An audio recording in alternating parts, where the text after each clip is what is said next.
first, thank Andy for having me. I really appreciate it. And secondly, I want you to vote. We're going to do a little bit of kind of a community outreach, kind of crowdsourcing. Should I stand up or sit down, first off? What do you think works better? Okay, everyone that thinks I should stand. Okay, stand. Everyone that thinks I should sit in this beautiful, lovely chair. It's healthy. Is it?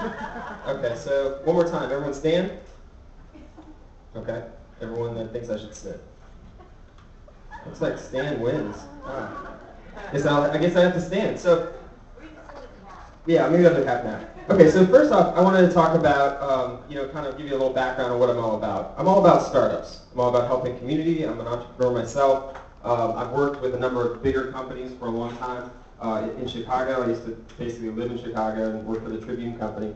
And in working there, a very similar story, I was actually a developer. Somebody that actually wrote a lot of code, a lot of content management systems for bigger companies. And I came to kind of learn that wasn't necessarily something that jived with my personality.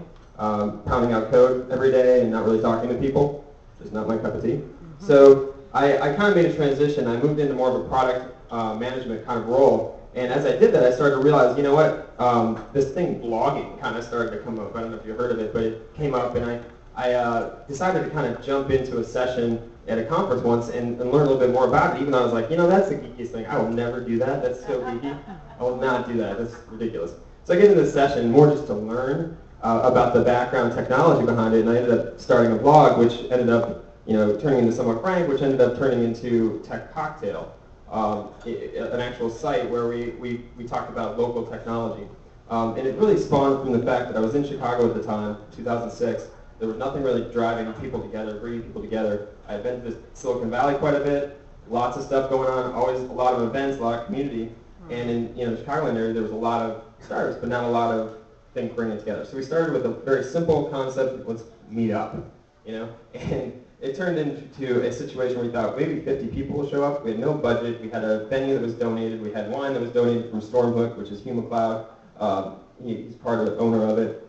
And it turned out that we got 250 people to come together, along with 6 to 8, I think it was about 8 startups from the local area that were showcased at that event. And of course, after doing that, the community was like, wow, we should do this again.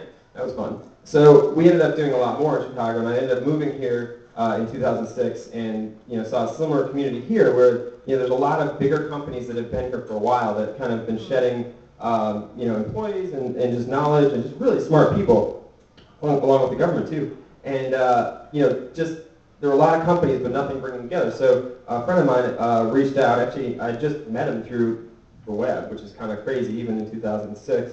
Wow, this is kind of creepy, right? And now we're checking in everywhere, so it's come a long way very quickly. But Nick O'Neill reached out to me from Social Times and off Facebook. He's like, hey, at that time that stuff didn't even exist. He was just, really fired up guy. And he's like, let's bring this community together. So I was like, okay, so let's, let me unpack my bags first, and then let's do this. So we ended up having our first event, and I think it was end of 2006. Brought together a bunch of folks showcasing startups and the technology community that's here. And since then,